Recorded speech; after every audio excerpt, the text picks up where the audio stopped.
Sud Radio, le 10h midi, mettez-vous d'accord, Valérie Expert. Bonjour à ceux qui nous rejoignent pour les débats autour de cette table pour commenter cette situation plus que chaotique. J'ai l'impression que nous sommes en plein cauchemar. Vous me direz comment vous ressentez la période que nous vivons. Rafik Smati, chef d'entreprise, bonjour, président du mouvement Objectif Bonjour Valérie. France. Vous avez publié Le Nouveau Temps, comment reprendre le contrôle à l'ère de l'intelligence artificielle aux éditions Erol. Et ça va très très vite, l'intelligence artificielle. Alex Darmon, bonjour, vous êtes journaliste bonjour, politique. Valérie. On vous retrouve sur votre chaîne YouTube. Vous avez, c'est une chaîne de débat politique où j'allais rappeler votre documentaire, mais on ne peut plus le voir. Voilà, Jean-Luc Benamias, membre de la Ligue des droits de l'homme et ancien membre du Conseil économique, social et environnemental, et Régis de Castelnau. Bonjour. Bonjour, vous êtes avocat. Bonjour, Valérie. On vous retrouve sur votre blog Vue du droit. Je rappelle votre livre pour partir en vacances, Une justice politique, paru aux éditions L'Artilleur, et vous êtes également membre de la rédaction de Front Populaire. Ah oui, maintenant les Fronts Populaires, il y en a partout. On va revenir avec vous sur cet entre-deux tours, l'heure des désistements, 190 ce matin, grand fiasco pour Emmanuel Macron. Que signifie ce front républicain? Le RN est-il encore un épouvantail? Les universités, la Sorbonne en particulier, se mobilisent, les avocats également. Je vous ai envoyé, Régis, une lettre qui va dans ce sens. Voilà, Marine Le Pen qui craint un coup d'État administratif. Vous allez m'expliquer ce que c'est aussi qu'un gouvernement très technique. On va y revenir dans un instant. Bref, mais on commence avec vos coups de cœur et vos coups de gueule. Et Rafik, on va commencer avec vous, avec quelque chose de positif. C'est un coup de cœur. Oui, je me suis efforcé aujourd'hui, Valérie, d'apporter un petit peu de positif parce que je pense qu'on a tous notre dose de négatif ces derniers jours. Et moi, je suis tombé sous le charme de la bande-annonce qu'a diffusée la BBC, la grande chaîne anglaise, faisant la présentation des Jeux Olympiques de Paris. Et c'est une bande-annonce que j'invite chacun à aller consulter sur Internet, qui transmet du positif, qui transmet l'amour du sport, qui transmet l'amour de Paris et l'amour de la France.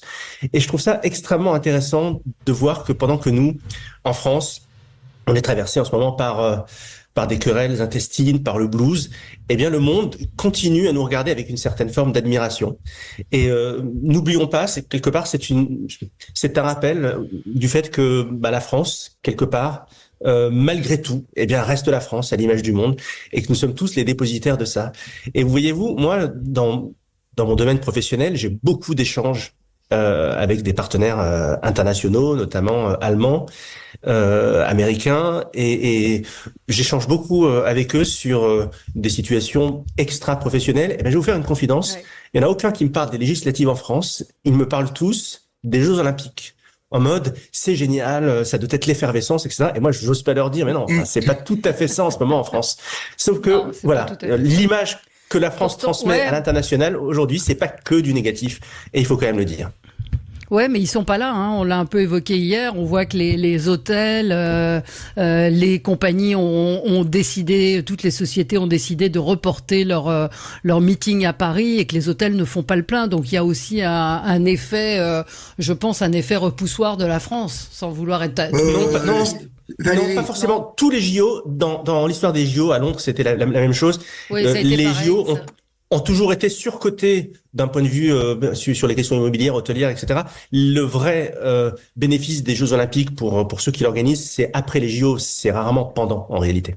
Oui, c'est vrai. C'est vrai. Quand on abandonne quand on abandonne les 90% d'installations comme au Brésil, je prends l'exemple du Brésil parce que c'est un des plus récents. Je ne sais pas dans quel état c'est au Japon. Bon, moi je veux bien, on va faire la fête, etc. Michel Taube, il n'est pas là, mais Michel, si tu m'entends, si tu m'écoutes, comme disait Drucker, non mais je veux dire, c'est une énorme foire où l'argent règne en maître.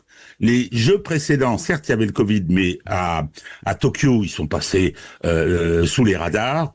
Là, je pense que la situation mondiale, y compris, fait que on essaye de se dire ça va être formidable. On a une préparation, enfin qui est pas finie, quand on pense qu'on a construit une piscine olympique, mais comme elle est pas assez grande, elle est pas aux normes, et on va faire ça chez Lorenzetti à l'Arena de Nanterre. C'est-à-dire qu'on va adapter. Enfin, tout est comme ça, et on devait se baigner dans la Seine, on devait faire une cérémonie d'ouverture, on sait toujours pas ce que sera cette cérémonie d'ouverture, hein. Et on nous dit, vous comprenez, la météo c'est pas bien, il y a trop de courant, donc on pourra pas se baigner. Donc, madame... 1,5 million pour rendre la Seine plus propre. Juste, vous parliez oui, de cette... 1,5 milliard.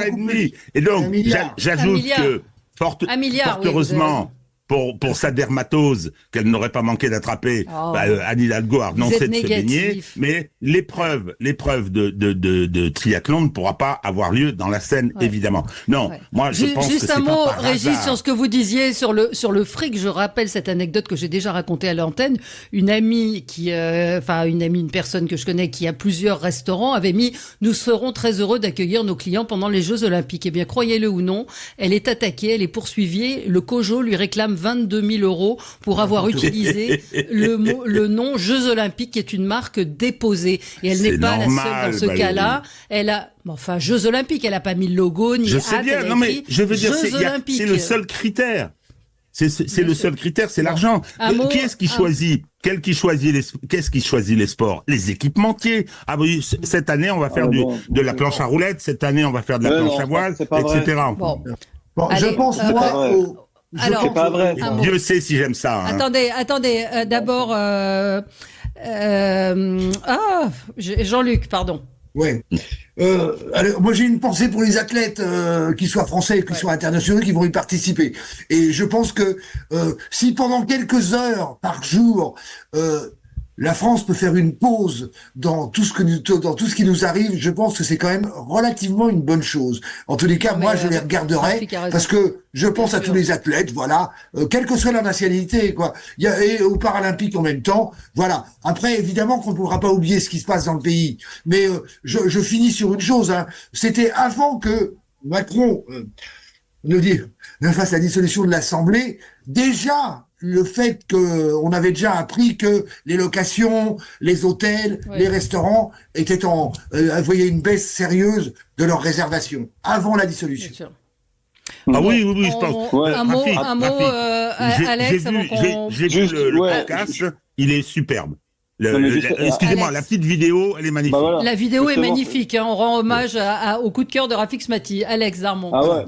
C'est exactement ça. Moi, je trouve que la vidéo est magnifique. Et puis merci à Rafik pour ce coup de cœur, parce que j'ai l'impression que sinon, notre optimisme français a repris le dessus sur le plateau. Il manquait plus qu'à la fin de l'argumentation de Régis, et on va tous mourir. Sur ce mois de juillet, sur le mois d'août. Mais non. Mais c'est quand même. Sauf que, à la fin, on va tous mourir.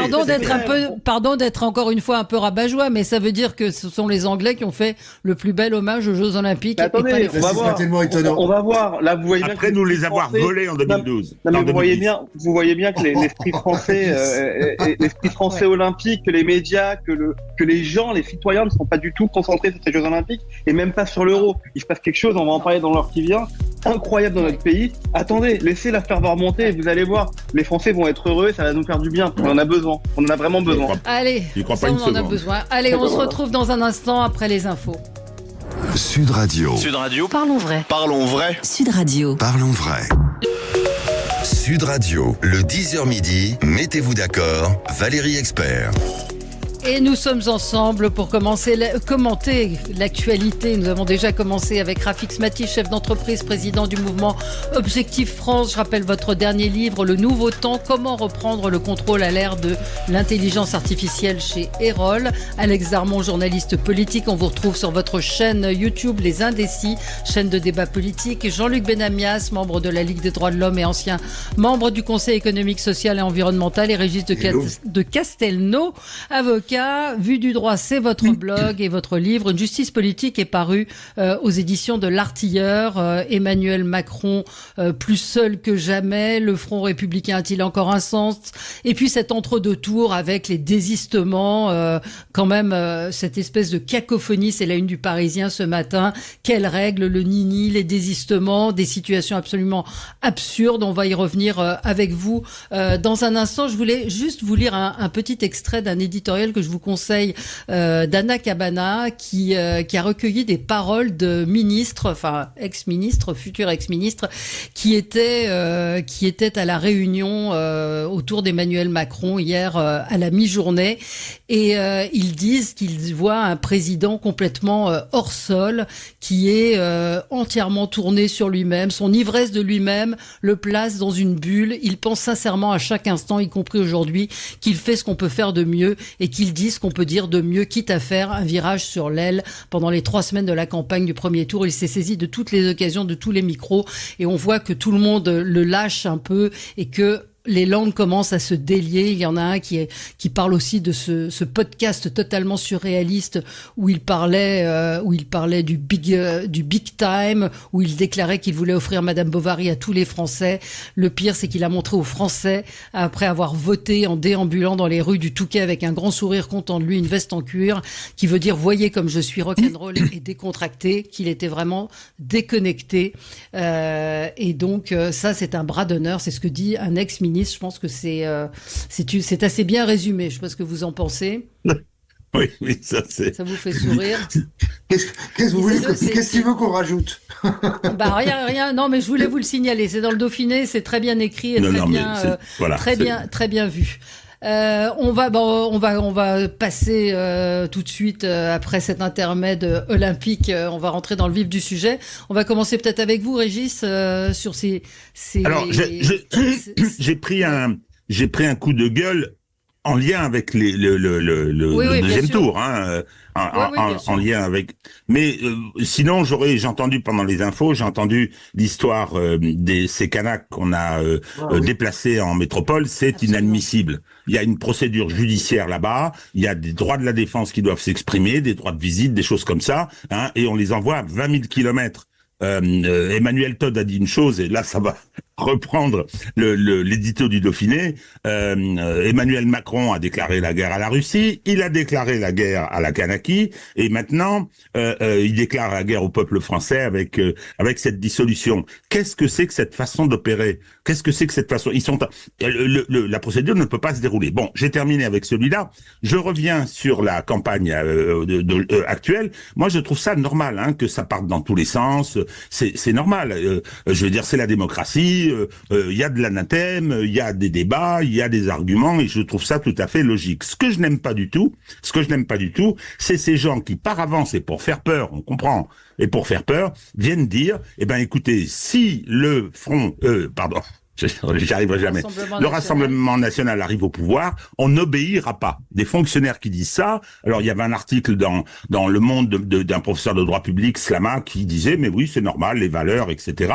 Il y a Madame Vallaud-Belkacem qui est venue à la télévision, mais j'étais sidéré, en disant, les enseignants ne peuvent pas accepter que le Rassemblement national soit au pouvoir. Mais Madame Belkacem, les enseignants ont une mission de service public payée par ceux qui vont peut-être envoyer le Rassemblement national au gouvernement. C'est comme ça que ça marche, la démocratie. Et il y a des règles. Il y a le statut général de la fonction publique, par exemple, qui dit qu'on a un devoir d'obéissance. Dire par avance qu'on va pas obéir, c'est dire je vais violer la loi. Si les 12 millions d'électeurs, 12 millions de Français, qui ont voté pour le Rassemblement national augmentent, et ils ont une majorité absolue, que je ne sais pas, et c'est pas nécessairement ce que je souhaite, mais les fonctionnaires devront exécuter les ordres qui leur sont donnés, et s'ils veulent pas, parce qu'elles disaient oui, c'est affreux, ils vont souffrir, ils démissionnent, ils s'en vont. Donc j'ai vu un article aussi sur le Conseil d'État, mais messieurs, vous êtes tous recrutés, vous êtes tous des promotions de Macron, de ceci, de cela. Mais attendez, voilà des gens qui vont arriver au pouvoir parce que le peuple a choisi a décidé que c'était eux, et vous allez exécuter. Enfin, moi, ça me sidère. Oui, réaction, Alex Darmon. Non, mais c'est vrai que c'est quand même fou ce qui est en train de se passer dans notre pays. Et on va en parler dans quelques minutes, je suis sûr, sur les alliances, pas alliances, tout ça. Il y a quand même un peuple qui s'est prononcé dimanche soir à près de 70%, donc 7 électeurs sur 10 de notre pays a été voté, et qui a encore plus de votes Rassemblement national que sur les élections européennes, ça a eu l'effet inverse, cette dissolution au final. Le fait de penser que le peuple, en se prononçant, allait désavouer le vote Rassemblement national des européennes, a eu l'effet inverse. Et là, on a l'impression que finalement, ce qu'on disait il y a quelques semaines, ce sont les grandes villes qui doivent dicter la politique française.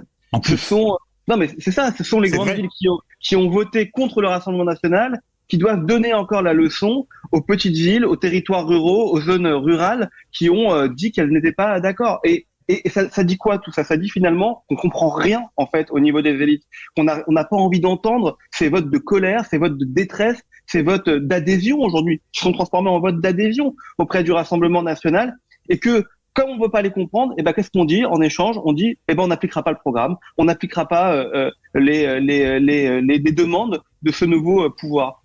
Moi, je trouve ça terrible parce que ça voudrait dire juste une chose, qu'il y aura une guerre civile à un moment donné, qu'il y a deux parties de la population qui vont s'affronter. Et je vois pas comment on peut s'en sortir. Quand il utilise le mot de guerre civile, le président de la République, je pense que ça a choqué beaucoup de monde, mais c'est la seule fois où il a eu raison lors de ces 6 derniers mois. C'est la seule fois où il a eu raison et il l'a provoqué.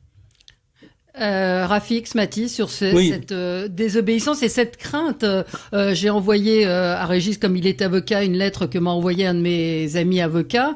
Ça émane je ne sais pas très bien du bureau du barreau de Paris, en fait, de plusieurs avocats. Non, attendez, Valérie. C'est une initiative individuelle.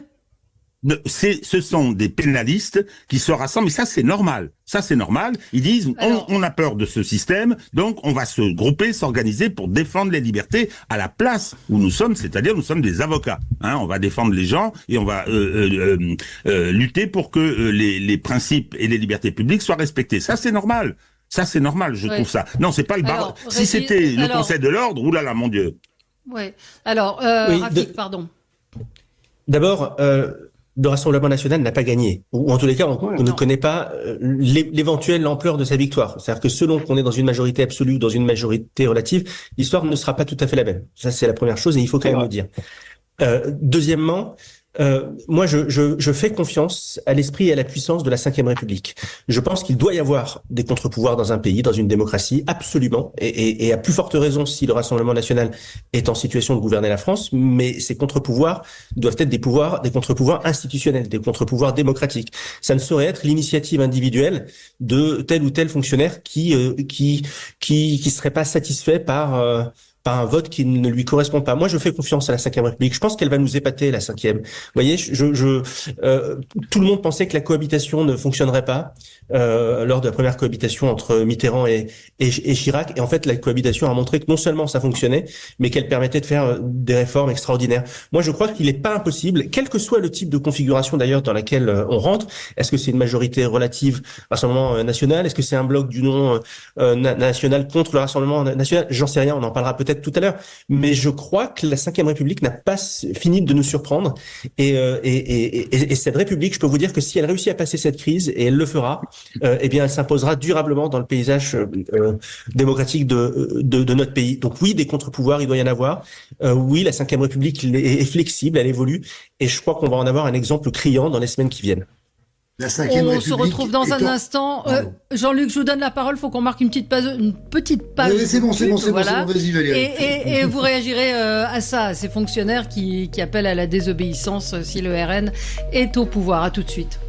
Sud Radio, votre attention est notre plus belle récompense. Depuis que j'écoute Sud Radio, avec Elisabeth Lévy, Jean-Jacques Bourdin, sans oublier Patrick Rocher et André Berkoff, on est certain d'entendre parler vrai dans la matinale de Sud Radio, figurez-vous. Sud Radio, parlons vrai. Sud Radio, le 10h midi, mettez-vous d'accord, Valérie Expert.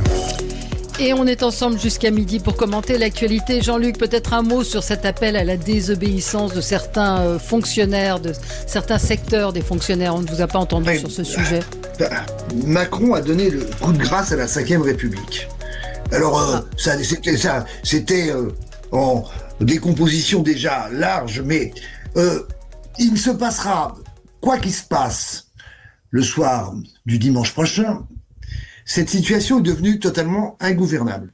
Ingouvernable, déjà, si le Rassemblement national, ce qu'on n'espère pas, à la majorité, mais ingouvernable encore plus, en tout cas de la même manière, s'il n'y a aucune majorité qui se dessine.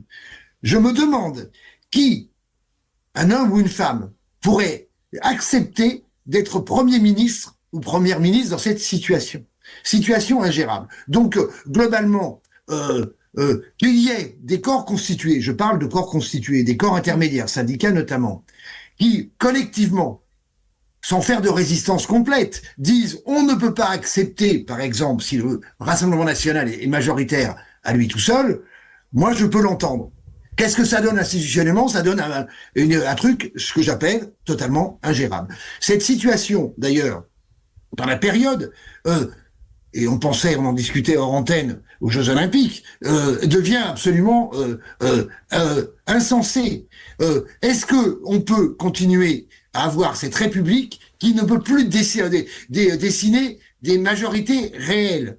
Alors moi, je veux bien après qu'il y ait une majorité, si le RN n'est pas en tête au second tour, qui se dessine autour de bonnes paroles. Mais je le redis, je ne vois pas qui accepterait de gérer ce bordel. Oui, mais attendez, Valérie, ouais. Valérie, excusez-moi, il y a que deux solutions. Soit majorité relative pour le RN, on le sait très bien, toutes les projections le démontrent, soit majorité absolue. C'est à mon avis, mais moi je suis pas un spécialiste, peu probable, mais bon. Mais le problème du débat actuellement, c'est de dire nous ne respecterons pas la démocratie. C'est-à-dire que, et Rafik a raison, on a des institutions, on dit, moi je suis le premier à dire, Valérie, depuis le temps, mon cher Macron, dès le début 2017, avant même qu'il soit élu, j'étais un opposant farouche. Bon, mais je suis tout à fait désolé, faisons-les fonctionner au moins ce qui nous en reste. Ça peut pas durer parce qu'on n'arrive pas à avoir de majorité. Des majorités, il y a des négociations, c'est du parlementarisme qu'on a. Donc, écoutez, mais parce que Jean-Luc dit la même chose que ses fonctionnaires. Dire, comme ça va être le bazar, on n'obéira pas. Non, je suis tout à fait désolé. Cette façon, et alors en plus Alex a dit une chose très juste à laquelle j'avais pas pensé, ce sont les villes-centres, les agglos qui donnent des ordres maintenant au reste de la population. C'est complètement extraordinaire. Oui. Non, la faute de Madame Belkacem à la télévision, c'est un coup d'État, enfin voyons. Ça ne me convient pas, ceux qui arrivent au pouvoir, je désobéis. Non mais vous avez... Il ne faut pas non plus penser que... Régis, il ne faut pas non plus penser que dans les régions, dans le monde, on va dire le monde rural, des villes, des petites villes et des villes moyennes, il y a quand même aussi, même si le RN est souvent plus puissant dans ces régions, pour des raisons, il faudrait beaucoup de temps pour l'expliquer, traité de Lisbonne, gilets jaunes, loi retraite, ainsi de suite, les gens qui se sentent oubliés, qui se sentent totalement non reconnus, ok, mais il y a quand même aussi dans ces régions et dans ces départements et dans ces circonscriptions des électeurs des Républicains, des électeurs du Front Populaire, des électeurs d'ensemble. Ce n'est pas... Parce que ce que tu nous dis, Jean-Luc, tu nous dis, si c'est pas une majorité telle qu'on la souhaite, et donc ce serait ingouvernable, on n'obéira pas. Mais c'est pas possible, ça. Mais si c'est possible, malheureusement, nous y sommes. Alors, on va en parler parce que c'est ce qu'a évoqué hier Xavier Bertrand en particulier. C'est pas possible dans les principes. On va voir. Rafik, lui, était beaucoup plus optimiste. Mais juste, vous parlez de désobéissance de certains corps, certains corps, je trouve pas le mot qui comme certains fonctionnaires, mais vous avez ce matin un technicien fibre qui a publié, qui allait brancher la fibre chez quelqu'un, qui sur les réseaux à visage découvert a raconté qu'il avait débranché les installations d'une cliente qui l'avait compris qu'elle avait voté RN. Donc on va aussi arriver à une espèce de guérilla désobéissance civile des uns contre les autres, de traîtres qui auraient voté Front Populaire, Nouveau Front Populaire ou RN. Vous vous rendez compte, ce type, il est face caméra, il dit je suis allé chez elle, je vais brancher sa fibre, j'ai compris qu'elle avait voté RN, je suis redescendu au local technique et je l'ai débranché et j'assume. Et il dit ça. Valérie, il devrait être en garde à vue.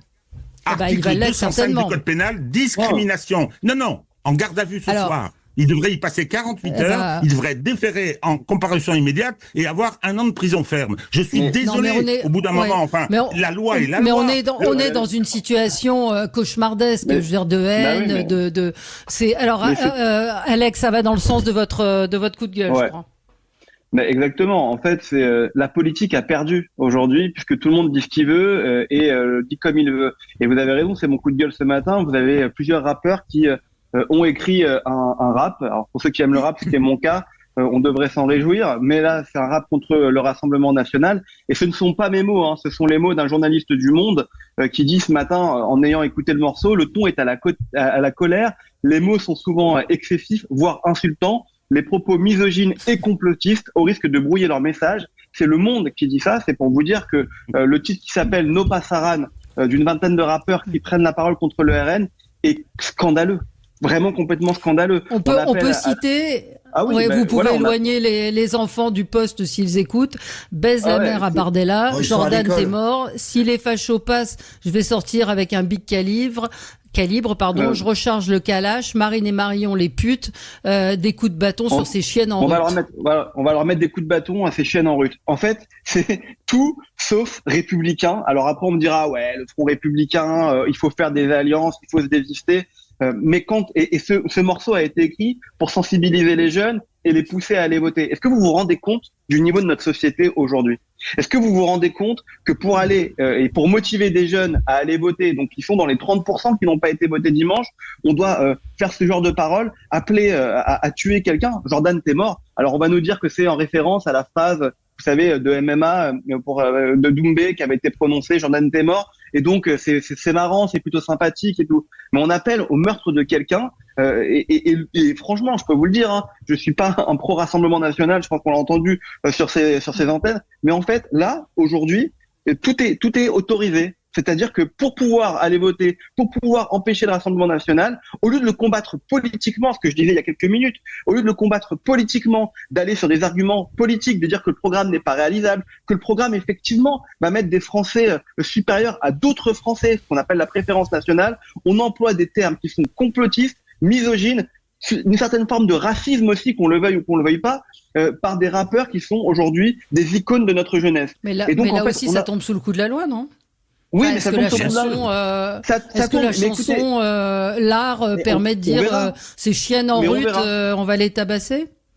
Mais on verra, mais vous savez... Rafik, vous êtes toujours optimiste? Je termine, Valérie, juste sur une chose. C'est que je citais Le Monde, mais dans un autre journal, vous avez quand même des rappeurs qui disent « on est en colère, on a le droit de le montrer ». Je citerai pas le journal, et la phrase du journaliste à la fin, c'est de dire « et oui, ils ont le droit ». Voilà. C'est quoi le journal? Allez-y, on imagine. C'est l'Observateur. Non, l'Observateur. Le Nouvel Observateur. Ah, d'accord. Voilà. Nouvel Observateur. Oui, pour répondre à... oui, Rafik Smati. Oui, on est quand même dans un... Ouais. Allez-y. Vous savez, quand vous me dites, est-ce que je suis toujours optimiste? Je ne fais pas preuve d'un optimisme naïf. Je suis évidemment lucide de la situation, mais dans chaque situation, j'essaye par principe, et j'en ai fait une philosophie de vie, de prendre le verre à moitié plein plutôt que le verre à moitié vide, parce qu'on peut faire davantage de choses avec le verre à moitié plein que celui qui est à moitié vide. Mais au demeurant, la situation dans laquelle on entre aujourd'hui est extrêmement compliquée. La société qui se fracture à vue d'œil, et c'est hélas pas nouveau. Je rappelle que Jean-Marie Le Pen a été au second tour de l'élection présidentielle en 2002. Donc c'est pas, on va pas faire comme si tout cela arrivait depuis une semaine. Donc il y a une société qui est en train de se fracturer. Il y a on est en train de danser sur un volcan. C'est ça la réalité. Et moi je crois que le président de la République, parce qu'on se pose tous la question de notre responsabilité partagée. Nous avons tous une responsabilité, mais s'il y en a un qui en a une plus que les autres, c'est le président de la République, parce qu'il a provoqué une situation qui est parfaitement son droit. C'est une situation institutionnelle dont il a le pouvoir, c'est-à-dire qu'il a décidé de dissoudre l'Assemblée nationale. Et d'un point de vue philosophique, on ne peut pas lui reprocher d'avoir donné la parole au peuple, mais il lui appartient maintenant, lui, en tant que chef de l'État, de faire ce qu'il faut pour assurer sa mission première, c'est-à-dire la cohésion de la nation. Le rôle de Emmanuel Macron dans les semaines et les mois qui viennent va être de se battre pour assurer la cohésion de la nation. S'il est capable de le faire en faisant de la politique, en travaillant avec les différentes parties prenantes, etc. Et s'il réussit à réconcilier les Français, parce que c'est quand même le mandat qui lui a été donné en 2017 et encore plus en 2022, eh bien ça pourra bien se passer. Et s'il ne s'en sent pas capable, eh bien il devra prendre ses responsabilités et laisser quelqu'un d'autre le faire. Mais l'enjeu qui va se poser dans les mois et les semaines qui viennent, c'est l'enjeu de la réconciliation nationale. Et Emmanuel Macron, parce qu'il est responsable de la situation politique actuelle, est celui qui a le plus de responsabilité dans la résolution de ce problème. Est-ce qu'il s'en sent capable ou pas? C'est à lui de prendre. Oui, il s'en sent capable, mais personne ne le croit. Moi, oui. Valérie, je voudrais ajouter oui. Allez-y, puis on va marquer une pause tout de suite après. Une petite note politique.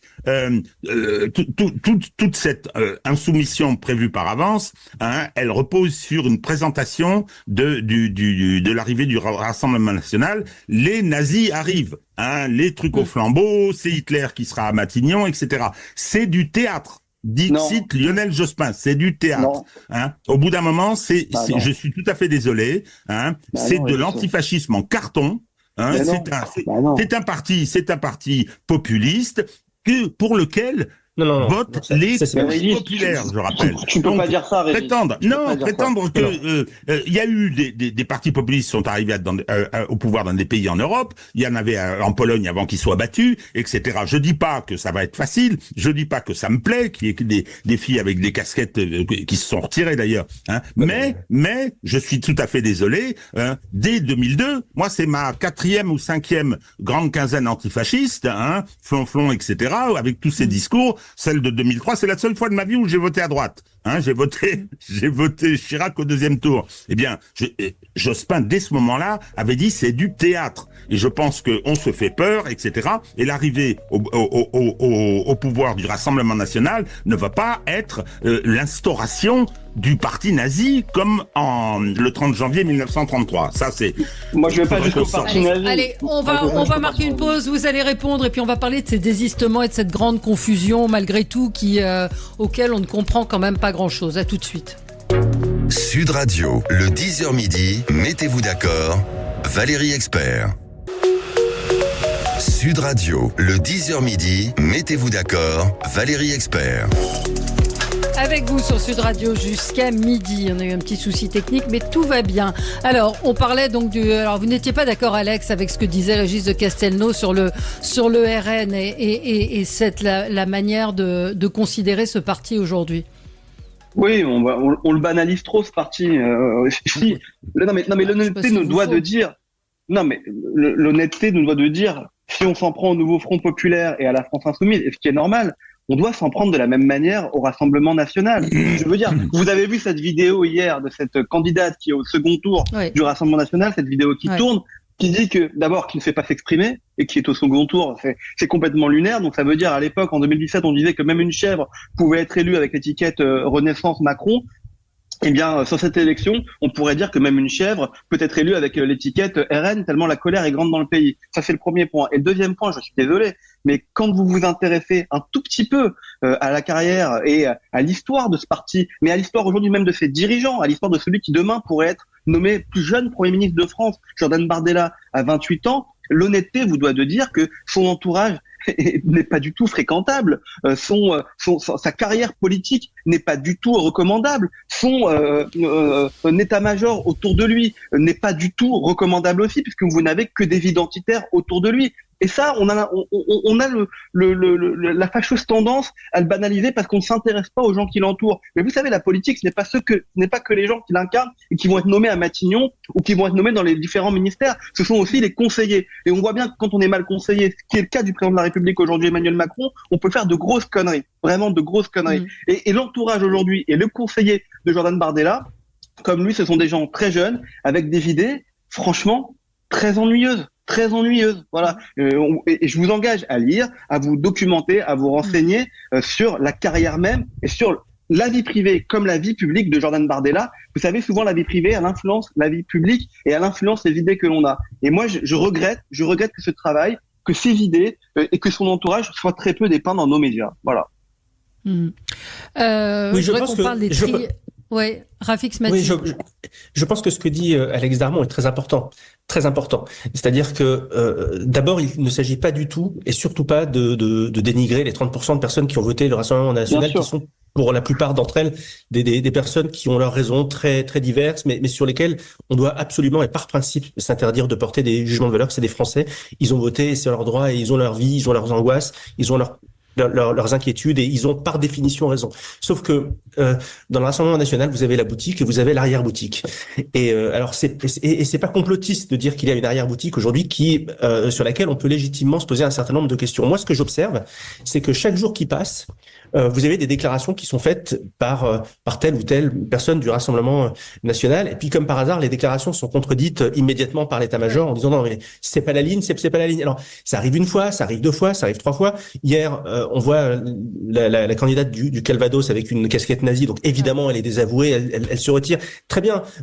J'entendais ce matin un candidat, je crois dans les Alpes-Maritimes du Rassemblement national, que l'on relançait sur la question de la double nationalité, et on lui posait la question: et les juges, est-ce qu'ils peuvent être binationaux? Et il répond: je préfère pas. Alors non. Évidemment, on va avoir une intervention qui va nous dire oui, mais c'est pas la ligne du parti, etc. Mais quand tout ça se reproduit tous les jours et à ce point-là, et de manière assez cohérente, parce que entre celle qui nous dit que son ophtalmo est un juif et que son dentiste. Dentistes et musulmans, et que l'autre qui met sa casquette de nazi, et l'autre qui dit tu peux pas, si tu as une double nationalité, être un juge. Enfin, il y a une cohérence dans toutes ces applications. C'est pas une succession de bourdes complètement déconnectées les unes des autres, qui sont liées à un certain amateurisme, comme on a pu le voir d'ailleurs en 2017 parfois avec des candidats En Marche, où on était plus sur des bourdes, sur de l'amateurisme. Là, il y a des bourdes manifestes, mais sur lesquelles il y a une cohérence.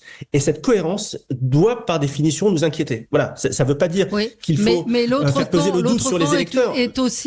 L'autre camp est aussi inquiétant. Je vois beaucoup d'auditeurs qui me disent, et de gens autour de moi qui me disent: je vais voter blanc parce que je ne peux pas voter pour un parti comme la France Insoumise. Je ne peux pas voter parce que chez vous avez parfaitement raison. Et vous connaissez Valérie. Donc qu'est-ce qu'on fait dans cette situation?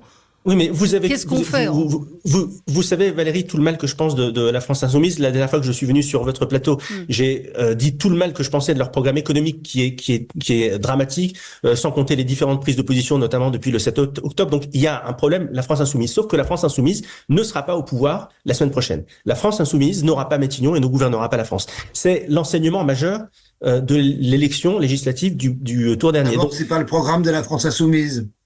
Oui, c'est le programme du nouveau Front populaire. Non, mais Jean-Luc, et puis vous avez bien vu hier l'intervention de Sophia Chikirou qui a dit on a bien décidé entre nous que ce serait quelqu'un de la France Insoumise. Hein. Mais elle peut dire ce qu'elle veut, ce ne sera pas tout le monde sait que ce ne sera pas la réalité. D'abord, pour que le nouveau Front populaire l'emporte dimanche prochain, ce serait une énorme surprise. Non, mais ils l'emporteront pas.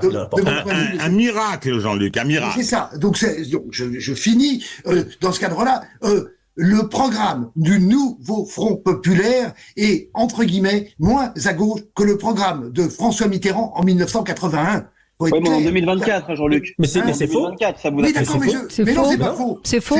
14 tranches d'imposition, l'augmentation du SMIC à 1600 €, vider les prisons. C'était déjà le cas en 81. Et on nationalisait toutes les entreprises privées en 81. Un impôt sur la fortune, Jean-Luc Benamias, qui porte sur la fortune professionnelle, qui porte sur le patrimoine professionnel. Même Mitterrand ne l'avait pas fait en 1981 avec l'impôt sur les grandes fortunes.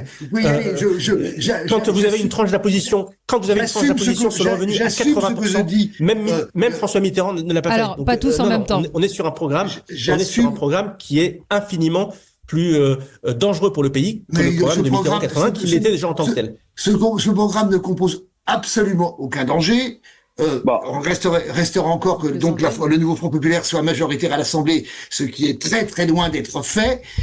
Il y a certes quelques candidats et candidates de la France Insoumise, mais pas l'ensemble de la France Insoumise, qui sont possiblement réellement insupportables. Mais mélanger l'ensemble des candidats et des candidates de la France Insoumise avec l'ensemble des candidats et candidates des Verts, du Parti communiste, du Parti socialiste, de Place publique, et j'en passe, c'est faire un amalgame complet. Si, on le fait pour le RN, hein.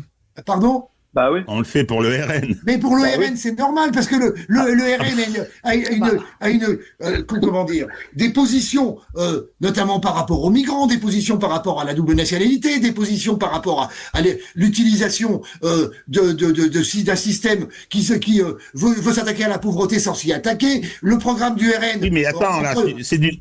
Là, tu fais et c'est tout à fait légitime. Tu fais l'article, c'est pas péjoratif, hein, du programme du Front populaire. Oui. Fort bien. Oui. Non. Alors moi, je voudrais faire 3 réponses à ce qui a été dit. La double nationalité. De Gaulle était contre. Moi, je suis très réservé et je peux vous citer plein de pays tout à fait démocratiques, occidentaux, où ça n'est pas possible. On peut pas être magistrat, on peut pas être élu. Les États-Unis, on peut pas être élu, naturellement, hein, si on a une double allégeance comme ça. Bon, très bien. Moi, c'est pas une position qui me gêne, que ce soit rappelé par un candidat, hein. Bon, dans la dédiabolisation, le RN a laissé passer ce truc-là. Deuxièmement, ce que je voudrais, en ce qui concerne les Playmobil futurs, je pense au Playmobil précédent d'En Marche, député, on voit arriver un certain nombre d'imbéciles, c'est tout à fait incontestable, encore faut-il qu'ils soient élus. Et c'est vrai, pour gouverner un pays, pour être parlementaire en France, il faut être intelligent, il faut être capable, etc., etc. Et moi, je prends pour référence la plus grande puissance du monde, hein, à laquelle nous sommes des vassaux. Eh bien, j'ai vu un débat, mon vieux, présidentiel avec le président en exercice Biden qui veut remettre un mandat de 4 ans, c'est sensationnel. En voilà un pays qui est dirigé par des gens formidables, hein. Et puis en face, c'est à peu près le même genre. Mais on arrête avec ça, quoi. On va marquer une toute petite pause. On se retrouve dans un instant et on va revenir quand même sur ces désistements et certaines situations assez baroques tout de même.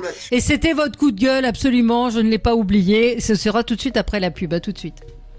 Sud Radio, le 10h midi. Mettez-vous d'accord. Valérie Expert. Sud Radio, le 10h midi. Mettez-vous d'accord. Valérie Expert. Allez, de retour avec vous, Jean-Luc Benamias. Votre coup de gueule concernait les désistements. Gabriel Attal vient de dire tous ensemble, tous pour ensemble, mais si leur candidat est en 3e position, c'est désistement. Force est de constater que le mot d'ordre n'est pas forcément respecté. C'était un coup de gueule, on va appeler ça rigolo dans la période. C'est justement, c'est souvent des candidats et des candidates d'ensemble qui sont arrivés 3e, qui pourraient se maintenir et qui disent non. Je suis 3e, mais si je calcule les résultats d'autres candidats qui n'ont pas passé le second tour, je serai devant. C'est très intéressant, mais c'est la logique même de la Ve République et du vote majoritaire, c'est effectivement le désistement. À ce niveau-là, quand même, on peut au moins leur mettre ça en positif. Le nouveau Front populaire a été d'une clarté totale. Il n'y a pas d'histoire entre guillemets, entre autres, entre celles et ceux, les quelques-uns entre insoumis, mais le reste, il y a eu désistement. Je prends l'exemple notamment par rapport à Elisabeth Borne. Bon, c'est un cas d'école. Voilà, je trouve ça rigolo parce que calculer son score du second tour en prenant les résultats d'autres candidats, c'est très fort. Alex, vous vouliez réagir aussi sur ces désistements et certains qui sont un peu baroques? Oui, non, mais je voulais réagir au fait que Jean-Luc tout à l'heure a dit qu'il pouvait y avoir quelques élus insupportables au sein du Front populaire. Excusez-moi, le mot c'est pas insupportable. Le mot c'est antisémite, Jean-Luc. Voilà. Si on est honnête d'un côté en disant que les élus du Rassemblement national sont antisémites, sont racistes, sont homophobes, il faut être honnête de l'autre côté aussi. Il faut être honnête avec ces élus de la France insoumise. Dans ces cas-là, ils seront condamnés. Pour l'instant, ils ne le sont pas. Mais Jean-Luc, tel est le cas, vous le savez. Tel est le cas, et ils seront condamnés à un moment ou à un autre. Vous avez des élus antisémites, vous avez des élus homophobes. Et je suis désolé, je vais peut-être être attaqué en justice pour je sais plus quel est le terme, il m'échappe. Diffamation. Merci Régis. Voilà, comme ça ils auront même le terme. Merci avocat. Mais la vérité, je suis désolé, c'est que on peut pas avoir 2 poids 2 mesures. Ce qu'ils font dimanche soir, ce que fait dimanche soir Jean-Luc Mélenchon en arrivant à parler le premier et en mettant derrière lui Rima Hassan habillé d'un caissier, c'est pour provoquer un vote communautaire, c'est aussi pour provoquer une certaine forme de réveil chez certains électeurs, parce que l'antisémitisme, parce que l'antisémitisme l'antisionisme, parce que tout ce que vous voulez. Et moi, effectivement, mon coup de gueule à ce que vous venez de dire, Jean-Luc, c'est de voir qu'un candidat ensemble puisse se désister au profit de David Guiraud dans la 8e circonscription du Nord, ça me rend dingue. Mais vraiment, ça me rend dingue. Alors même si c'est un vote personnel, non, c'est pas la logique. Ce n'est pas la logique. Parce que quand vous tenez des propos pendant des semaines, pendant des mois, où vous dites que les élus de la France insoumise ne sont pas républicains, parce que certains, et vous avez raison de le dire, ceux d'ailleurs qui sont républicains sont carrément purgés par Jean-Luc Mélenchon et la direction de la France insoumise en disant qu'on n'en veut pas. Histoire interne. Non, mais histoire interne, mais pour résultat externe. Excusez-moi, ils vont siéger à l'Assemblée nationale. Et ceux qui sont dans la ligne du parti entre guillemets, c'est-à-dire on est contre Israël, on est contre la lutte contre l'antisémitisme. Et je suis désolé, c'est le cas. Vous avez un député qui est réélu au premier tour à Marseille, Sébastien Delogu pour ne pas le nommer. Sa première réaction, c'est celui, vous savez, qui avait monté le drapeau palestinien dans l'hémicycle. Sa première réaction, c'est de quoi? C'est de dire je reviens avec mon drapeau dans l'hémicycle. Vous trouvez ça malin? Vous trouvez que ça apaise la société française? Vous trouvez que ça peut apaiser un quelconque front républicain? Et moi, ça me rend dingue parce que quand vous voyez ce candidat Tariq Mehdi qui dit qu'il se présente devant David Guiraud au premier tour pour dire je lutte contre le racisme et l'antisémitisme et que on apprend le lendemain qu'il se désiste alors qu'il avait même pas demandé, au passage il faut le dire, il n'avait pas demandé l'étiquette ensemble, c'est Emmanuel Macron, alors directement ou indirectement, et le parti qui lui avait adressé cette étiquette, il se désiste et en plus il appelle à voter David Guiraud. Mais quelle cohérence dans tout ça vous voulez avoir? Comment vous voulez que les Français derrière ne se disent pas c'est tous pareil, tous pourris ces politiques? Comment vous voulez qu'on puisse à un moment donné croire au vote encore aux jeunes de notre pays? Et malheureusement, le Rassemblement national surfe là-dessus. Et dimanche, il sera au pouvoir. Rafik, il n'empêche qu'il n'y a jamais eu autant de participation aux élections législatives que depuis 43 ans. Et ce sera le cas au second tour. Vous avez raison, mais avec quel résultat? Et quel résultat? Un résultat qui paraît, je l'ai dit tout à l'heure, qui me semble totalement ingérable au niveau de la Ve République. Ouais. Rafik Smati. Oui, vous savez, sur les désistements, globalement, tous les partis le font. Il y a un parti qui ne joue pas du tout de jeu des désistements républicains, c'est le parti LR. Et je trouve ça, en réalité, extrêmement... oui, ou ce qu'il en reste. Je trouve ça extrêmement préoccupant, et je trouve ça, d'ailleurs, enfin, il y a un petit côté charognard dans ce parti, comme s'il se délectait d'un effondrement du système pour espérer se reconstruire derrière. Moi, il y a un cas, par exemple, chez LR qui m'interpelle, c'est par exemple ce qui se passe en Corrèze. Vous avez un candidat LR qui est arrivé 3e, un candidat RN qui est en 2e position après François Hollande. François Hollande, on a critiqué énormément les insoumis depuis tout à l'heure, et à raison. On peut pas dire que François Hollande soit quelqu'un qui soit un danger pour la République. Il a même plutôt été, en tous les cas, à partir de 2014, il a été un président qui a eu une action plutôt favorable d'ailleurs sur l'économie française. Il a réussi à fédérer malgré tout la société française malgré toutes ses difficultés, etc. C'est pas un homme pour qui j'ai voté, c'est pas un homme pour qui je voterai, mais à l'évidence, François Hollande fait partie du camp républicain et est plutôt pro-business. Donc le candidat LR aurait logiquement dû se retirer pour laisser François Hollande gagner cette circonscription. Il ne le fait pas et donc prend potentiellement le risque de voir le candidat Rassemblement national gagner. Et ce qui se passe là dans cette circonscription de Corrèze, vous le voyez dans plein de circonscriptions où vous avez cette attitude des LR suicidaires qui veulent amplifier la situation de chaos. Et moi, j'en veux énormément à ce parti-là, parce que si ce parti-là avait accepté, il y a quelques années, de travailler sur une coalition de gouvernement avec Emmanuel Macron, avec Renaissance, nous aurions eu un pays qui aurait eu une majorité absolue à l'Assemblée nationale sur la base d'un contrat de gouvernement. Il ne s'agit pas de faire alliance ensemble sur rien, mais je l'avais dit et je l'avais répété, sur un nombre de réformes bien définies. Ils auraient négocié, ils auraient dit, mais ça, c'est important pour nous. On vient avec toi et on fait une majorité si à ça, si à ça, si à ça.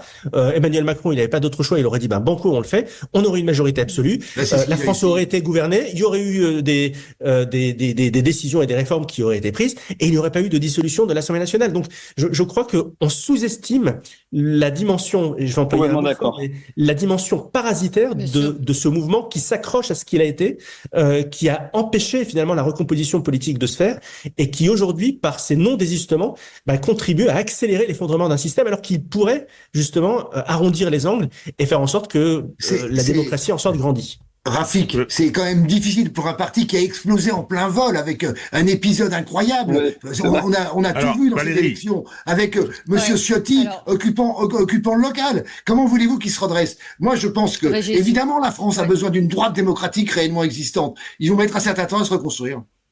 Deux petites observations rapides. Premièrement, toutes les études démontrent que les gens ne suivent plus les consignes. Moi, les candidats disent je me désiste, tu fais bien ce que tu veux, je ferai ce que je veux. D'accord. Donc ça, c'est devenu général. Deuxièmement, c'est l'échec. C'est désistement dans tous les sens. C'est l'échec de la stratégie de la grande quinzaine antifasciste. C'est terminé. Le castorisme ne fonctionne plus. On peut pas dire, mais comment ça se fait? Vous opposez. Chacun se définit, y compris en fonction de ses propres intérêts. Vous avez quelqu'un, il va pas se désister parce qu'il dit, lui, il va partir au national, donc je le laisse, mais ensuite, moi, au plan local, il y a plus de cumul, au plan local, je vais pouvoir. Je prends juste ce petit exemple. Non, je pense que le système qui consistait à diaboliser, à faire soi-disant un arc républicain ne fonctionne plus. Et il ne fonctionne plus aussi pour une bonne raison, c'est que 12 millions de gens ont voté pour le RN et au sein de ces électeurs, ce sont essentiellement les couches populaires, des couches populaires qui sont exclues. Il n'y a pas un ouvrier à l'Assemblée nationale, il n'y en avait pas, qui sont totalement, exclus du fonctionnement de ce pays au profit des agglomérations. On en a parlé, merci Alex. Donc, je crois que ce bazar que vous décrivez, c'est le fruit d'une mutation extrêmement importante au sein de laquelle il va falloir qu'on réussisse à faire tourner la boutique. Ouais, c'est pas gagné, mais on va être optimiste comme Rafik Smati. Je vous lis juste Laurent Bazin, un confrère, qui dit: le problème du barrage, c'est il engage les partis, mais pas les électeurs. Et je crois que c'est assez juste, c'est qu'aujourd'hui les électeurs ils voteront comme ils veulent. Après, Valérie, il y a quand même la règle mathématique. Quand vous vous désistez, forcément, ça favorise l'un des deux candidats et ça favorisera tous les candidats qui ne sont pas Rassemblement National. Ça, il faut le reconnaître. Donc, c'est mathématique. Merci à tous les quatre. Dans un instant, André Berkoff. Très bonne journée sur Sud Radio. À demain. Sud Radio. Parlons vrai. Sud Radio. Parlons vrai.